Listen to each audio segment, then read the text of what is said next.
특별 새벽기도회에 셋째 날 오신 성도님들을 주님의 이름으로 환영합니다. 우리는 예수님께서 십자가에 달려 죽어 가시며 하셨던 7가지의 말씀을 함께 나누고 있습니다.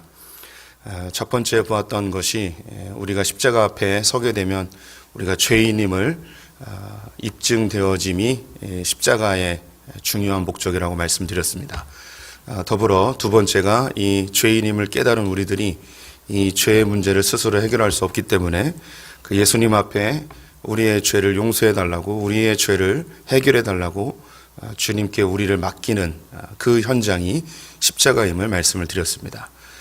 이렇게 자기가 죄인임을 인정하고 이 죄의 문제를 스스로 해결할 수 없으며 이 죄는 예수 그리스도만이 해결할 수 있다는 것을 고백하는 이런 무리들을 우리는 교회라 일컫습니다.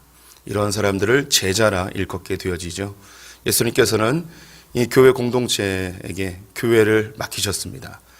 예수를 낳은 교회, 그리고 예수가 완성한 교회, 그리고 앞으로 또 믿음의 형제 자매들이 낳게 되어질 그 교회, 우리를 낳았고 우리를 키워준 이 교회를 우리에게 맡겨주셨죠.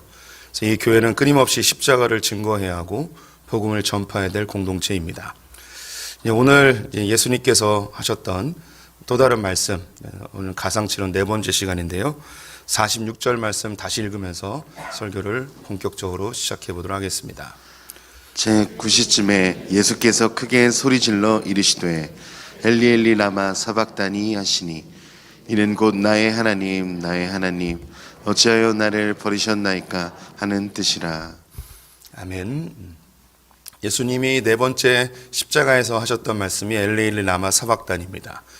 당시 이스라엘 사람들은 아람어를 사용하였습니다. 바벨론 포로를 끌려갔다 온 세월 속에서 그들은 히브리어를 대부분 잊어버렸고 아람어를 사용하게 됩니다. 엘리 엘리 라마 사박단이는 히브리어입니다.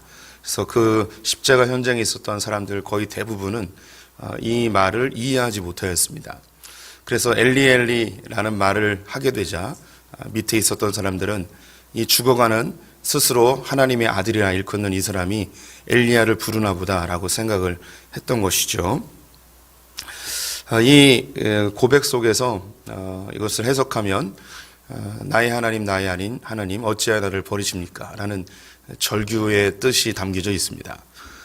이 고백 속에서 예수님이 얼마나 고통스럽게 하나님을 찾고 있는지, 당신의 아버지를 찾고 있는지 느껴지시라고 생각이 듭니다. 예수님의 절규, 절망 섞인 그 예수님의 절규, 그것이 고스란히 담겨져 있는 고백이죠. 무엇이 예수님이 이렇게 고통스럽게 하였을까요? 무엇이 예수님을 이렇게 참혹한 괴로움 속으로 끌고 가고 있었을까요? 우리가 먼저 생각할 수 있는 것은 예수님의 육체적인 고통이라 할 수 있겠습니다. 십자가는 로마 제국에서 가장 잔혹한 사형 형벌입니다.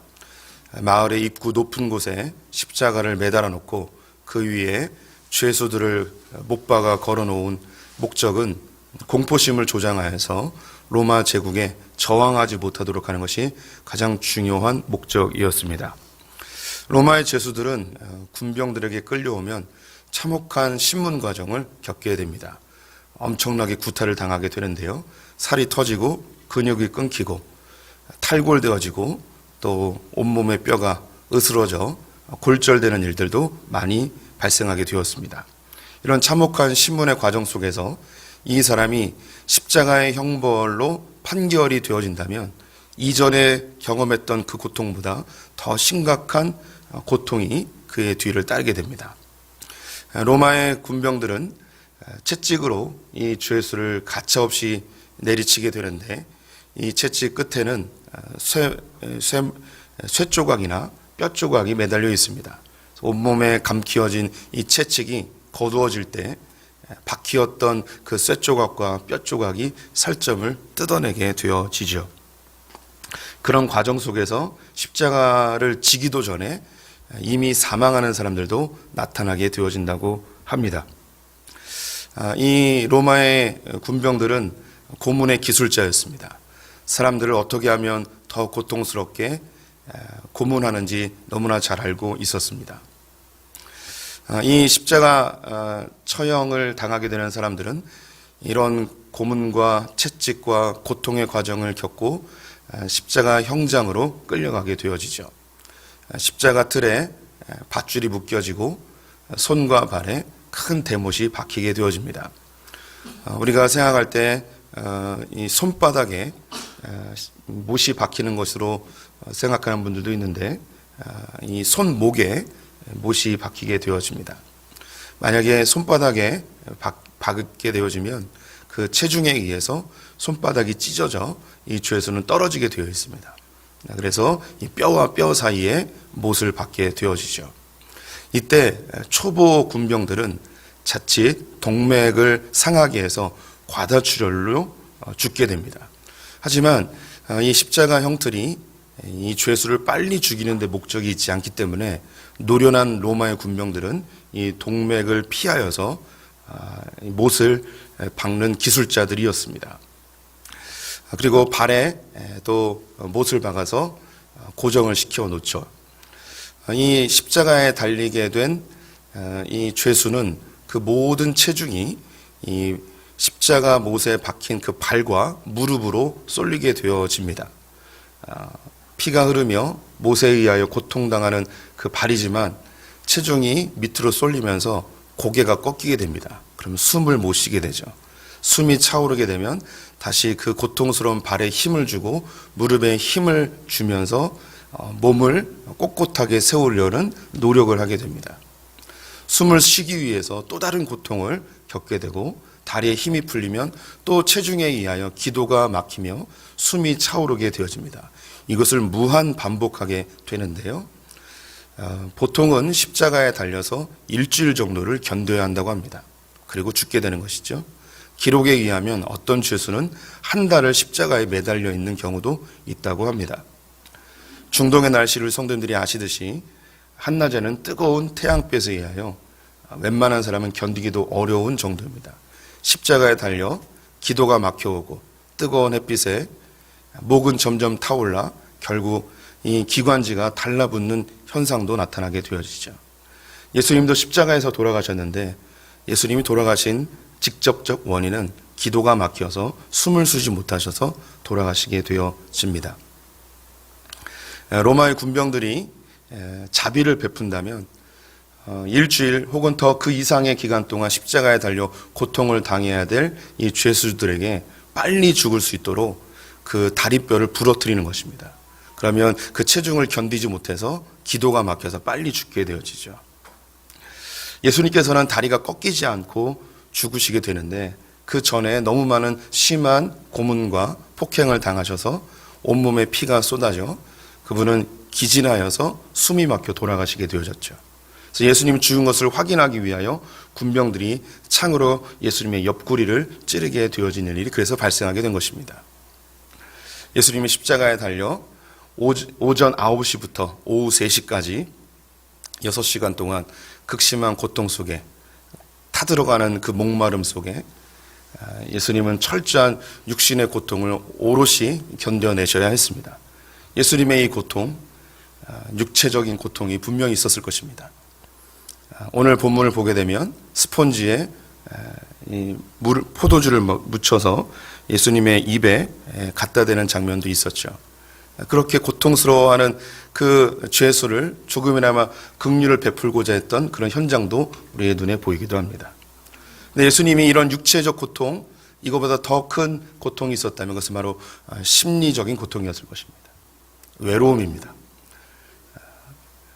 십자가 형틀까지 오는데 자기를 얼마 전까지만 하더라도 응원하고 지지하고 환호하였던 그 백성들로부터 조롱과 비방을 받게 되어지고 손가락질과 침뱉음을 당하며 십자가에 달려있는 그 모습. 유대인들은 나무에 달려 죽는 자는 하나님께 저주를 받은 자라는 생각을 갖고 있었습니다. 스스로 하나님의 아들이라 이야기하고 유대인의 왕이라 이야기했던 자신을 통해서 구원을 얻을 거라고 이야기했던 그 예수가 십자가에 달려있는 그 모습 자체가 하나님께 저주를 받은 자라는 모독의 현장이 바로 그것이죠. 백성들로부터 그런 모독을 당하는 것, 비방을 당하는 것 어쩌면 예수님 충분히 견딜 수 있었을지 모르겠습니다. 그런데 3년 동안 자기와 동거동락하며 함께하였던 그 제자들이 예수를 팔고 예수를 모른다 이야기하고 심지어 예수를 저주하며 떠나버린, 나를 따르려거든 자기의 십자가를 지고 따르라 했던 그 예수님의 말씀을 철저히 무시하고 예수님 홀로 십자가를 지게 하며 다 자기의 살 길로 떠나버린 그 제자들의 모습을 보면서 예수님은 철저한 고독, 외로움, 그 누구도 나를 이해해 주지 못한다는 그런 고독 속에 십자가를 지는 것, 예수님이 겪었던 그 심리적 고통이 굉장히 심했을 것입니다. 우리 성도님들이 육체적으로 아픈 경험을 다 해보셨을 거예요. 근데 몸이 아픈 것보다 나 혼자 아프다고 생각할 때 그때 더 어려워지는 것 같습니다. 저도 지난 2주 전에 코로나에 걸렸었죠. 방에 갇혀 있었습니다. 코로나가 그렇게 아프진 않았습니다. 그런데 모든 가족들이 나를 병균 취급하는 그 사실이 저를 더 고통스럽게 하였습니다. 문 밖으로 나오려고 하면 소리 지르는 마누라의 그 따가운 눈총이 저를 굉장히 고통스럽게 하였습니다. 아들 셋 다 한마디도 걸지 않고 문자 한번 걸어주지 않는 그 철저한 외로움, 주여, 경험해 보셨습니까? 코로나를 겪은 우리 성도님 중에 한 분이 코로나 과정 속에서 기절하신 일이 있었어요. 몸이 힘이 빠져서. 그래서 직접 좀 가서 위로도 해드리고 했는데 제가 한 셋째 날 되니까 잠을 자려고 하는데 숨이 안 쉬어지더라고요. 그래서 이러다 나도 기절하겠구나라는 생각이 들었어요.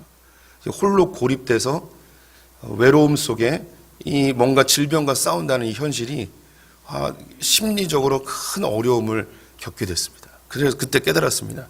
가족 중에 누가 코로나에 걸렸으면 그냥 같이 걸려주세요. 같이 아파주세요. 그게 훨씬 좋은 것 같아요. 예수님이 겪으셨던 그 심리적 고통, 그것은 어쩌면 육체적 고통보다 더 힘든 과정이었을 것입니다. 그런데 이거보다 예수님을 더 힘들게 했던 것이 있다면 그것은 바로 하나님으로부터 단절되어진 영적인 고통이었습니다. 오늘 45절을 보게 되면 제6시로부터 온 땅에 어둠이 임하여 제9시까지 계속되었더라 라고 되어 있습니다. 6시라 하면 오늘날로 이야기하면 12시입니다. 9시는 오후 3시입니다. 12시쯤 되었을 때에 칠흑 같은 어둠이 태양을 가려버렸습니다. 태양을 가려버린 이 현실 자체가 예수님에게는 하나님께서 더 이상 나의 이 사건에 개입하지 않으신다는 확실한 증거로 받아들여지게 됩니다. 더 이상 예수님이 나에게 하나님께서 나에게 관심 갖지 않는다는 그 현장이 이 세상이 어둠으로 바뀌어진, 태양이 가려진 그 현장이었죠.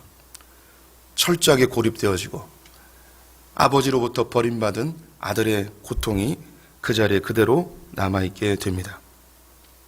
엘리 엘리 라마 사박다니, 나의 하나님 어찌하여 나를 버리십니까? 도대체 하나님 어디 계십니까? 왜 이러십니까? 내가 뭘 그렇게 잘못했습니까? 내가 주의 영광과 주의 나라를 위해서 살지 않았습니까? 내가 하나님 위해서 내 삶 전체를 바치기로 결정하였고 하늘 보좌를 포기하고 이 땅에 와서 주님의 뜻대로 살았는데, 주의 뜻을 이루기 위해 헌신하였는데 주님 도대체 어디 계십니까? 왜 나에게 이러십니까? 아버지에게 버림받은 그 아들의 전류가 이 안에 담겨져 있습니다.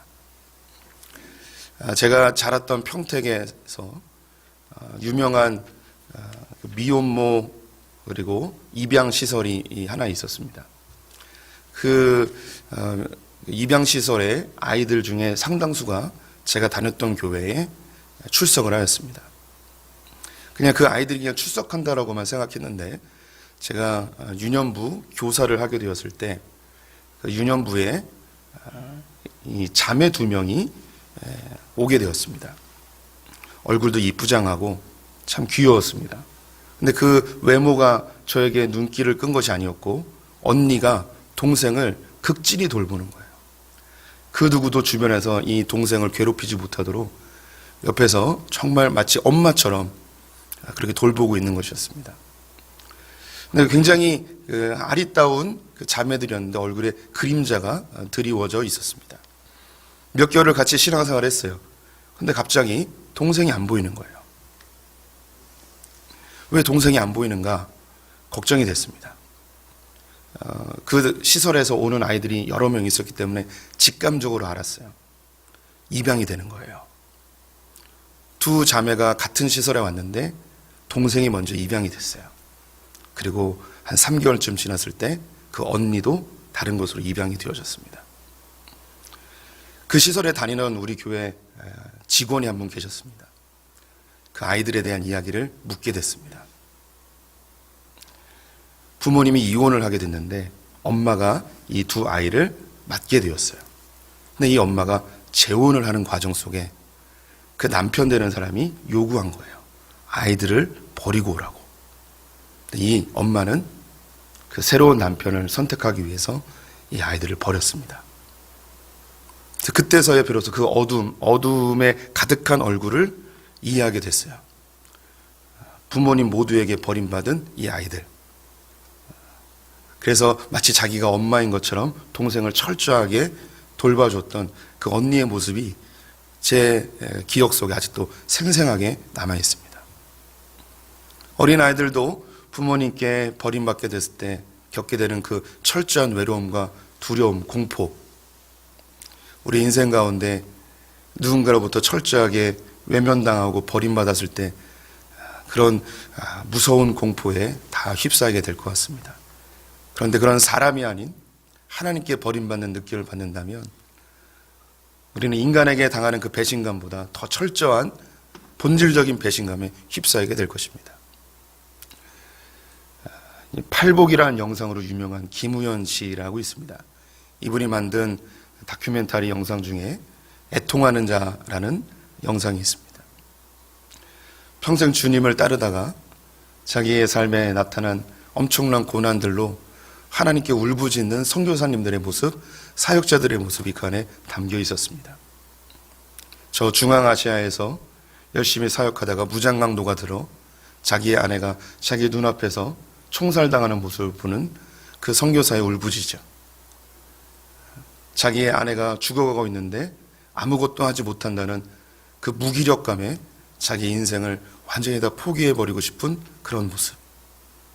자기 남편 선교사가 사역을 위하여서 먼 곳으로 오고 가다가 교통사고로 현장에서 죽어버린 선교사의 아내의 모습. 주님을 위해서 내 삶을 다 던지겠노라고 헌신하였던 그 사역자들에게 다가온 그 감당할 수 없는 고통이 하나님 어디 계십니까? 주님 정말 살아계신 겁니까? 라는 울부짖음으로 변하게 되어지죠. 우리 교회는 임직자들이 받는 교육을 BBC라고 칭합니다. 이 BBC에 오셨던 한 강사분이 있는데 여자 강사님이셨습니다. 이분은 팔이 하나 없으셨습니다. 강의 중에 자기의 팔을 잃게 되어진 이야기를 해주셨어요. 아프리카 지역에서 선교를 하고 계셨는데 자기의 선교팀의 한 일원이, 한 청년이 운전을 하고 가다가 운전 미숙으로 낭떠러져서 굴른 거예요. 그런데 이 운전한 이 형제는 하나도 안 다치고 이 선교사님이 팔을 하나 잃어버리게 되었습니다. 주님을 위해서 헌신하고자 했던 이 사람에게 하나님은 참 가련한 여자 선교사님을 보호해주지 못하고 팔을 잃어버리는 엄청난 상실감에 살아가게 하는 그 현장에서 이 선교사님이 할 수 있는 울부짖음은 주님 어디 있습니까? 왜 나를 버리십니까? 어찌하여 나를 버리십니까? 라는 외마디였을 것입니다. 제가 책을 하나 소개시켜 드리겠습니다. 제목이 나이트, 밤이라는 책인데요. 엘리 비젤이라는 사람이 이 책을 써서 1986년 노벨문학상을 수상하게 되었습니다. 이 책의 내용은 1944년 독일 아우슈비츠에 끌려간 엘리 비젤이라는 사람이 자기의 경험담을 소설로 쓴 내용이에요. 이 소설의 한 장면을 소개시켜 드리려고 합니다. 피펠이라는 수용소에 예쁨 받는 한 남자 아이가 있었습니다. 그런데 나치 군병들에 의하여서 이 아이가 교수형을 당하게 되었습니다. 마치 예수님이 십자가에 달린 것처럼 3명의 사람이 교수대에 올라가게 되었습니다. 게시타포들에 의하여서 그 목에 밧줄이 걸려지게 되었습니다. 이 엘리 비젤이 그 모습을 목격하고 있는데 뒤에서 어떤 사람이 중얼거리는 소리를 듣게 됩니다. 도대체 하나님은 어디 계신 거야? 라는 부르짖음이었습니다. 교수형이 진행이 되었습니다. 성인 2명은 그 체중에 의해서 바로 그 현장에서 죽게 되었지만 이 10세쯤 되어지는 이 꼬마 아이는 체중이 무겁지 아니하여서 교수대에 매달려 몸부림치기 시작했습니다. 그 몸부림이 무려 30분이 진행이 되었습니다.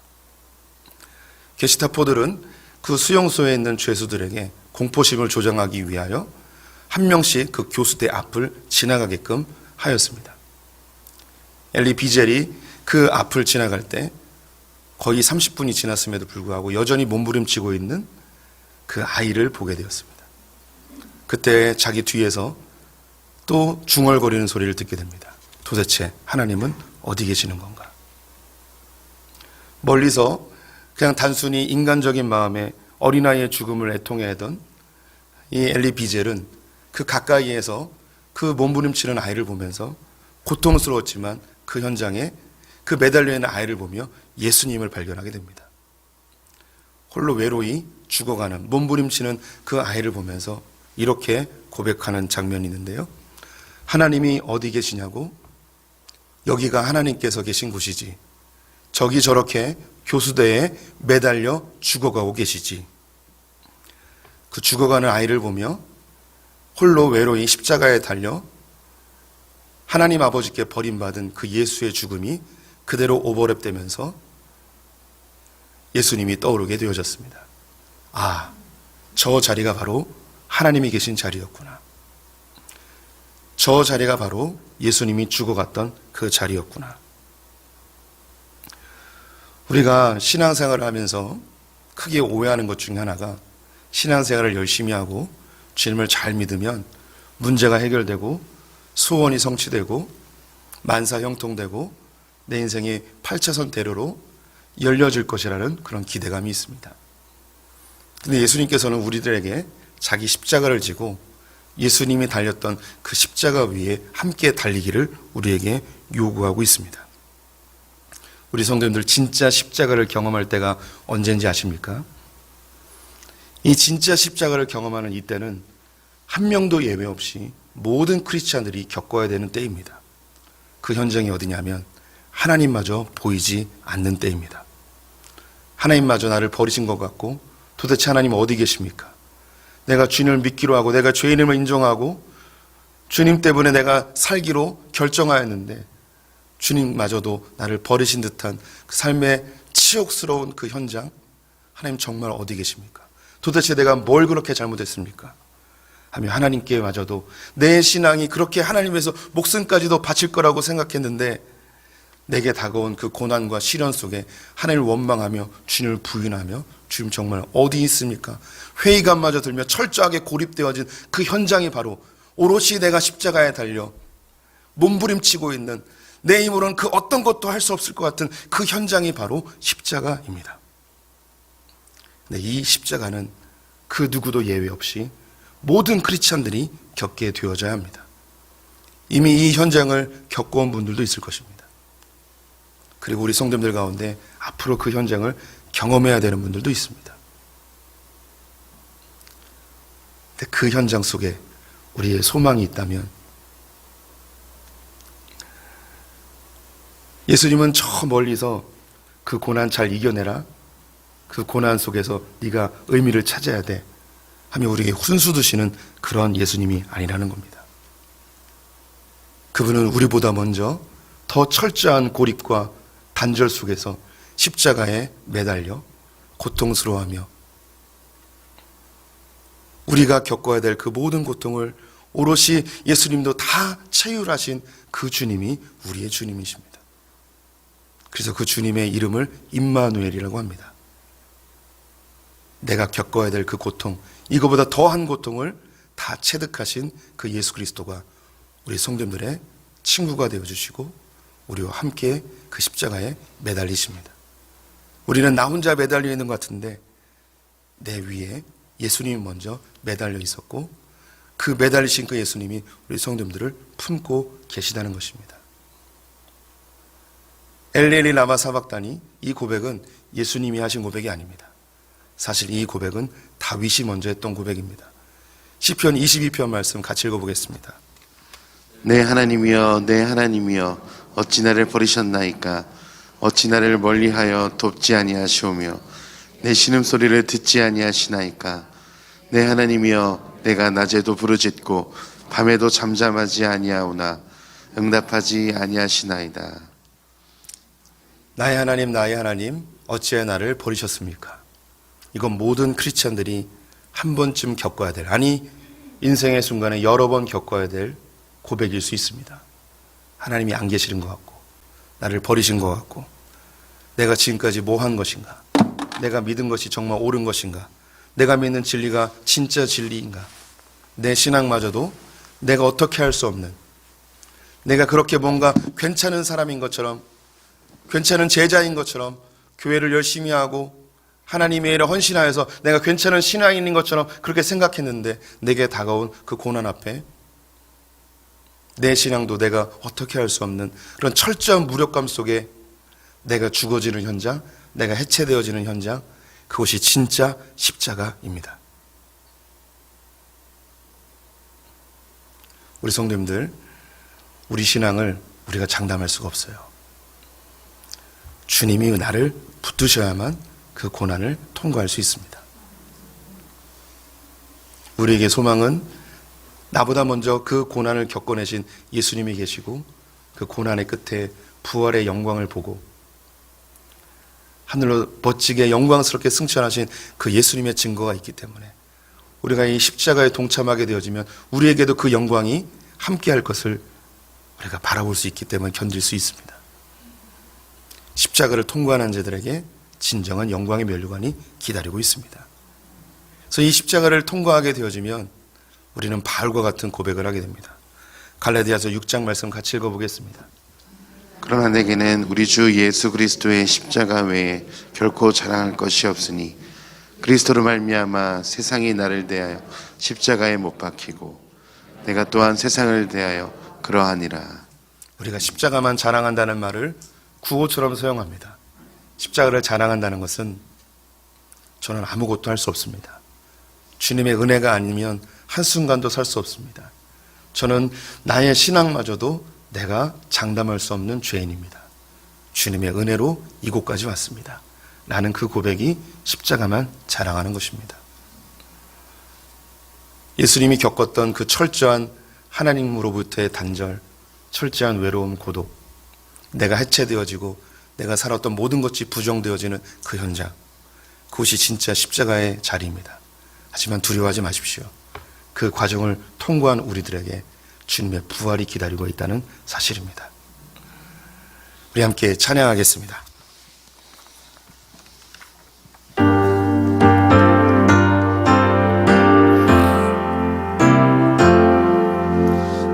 놀랐다 주님의 큰 은혜, 우리의 죄를 속하시려 갈보리 십자가 위에서 어린 양 보혈을 흘렸네.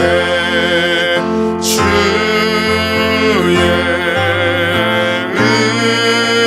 은혜 우리의 죄를 다 씻었네. 주의 은혜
우리의 죄를 다 씻었네.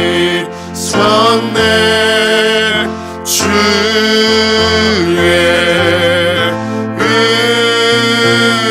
은혜 우리의 죄를 다 씻었네.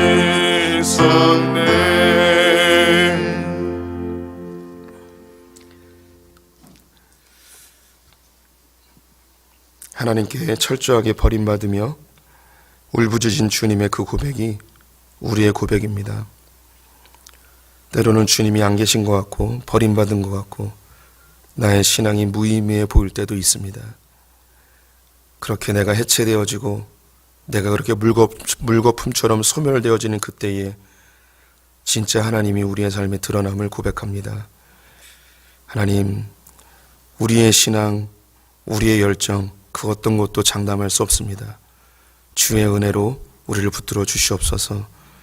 우리가 십자가만 자랑하는 나의 나된 것이 주님의 은혜임을 고백하는 소풍의 성도들 다 되게 하여 주시옵소서.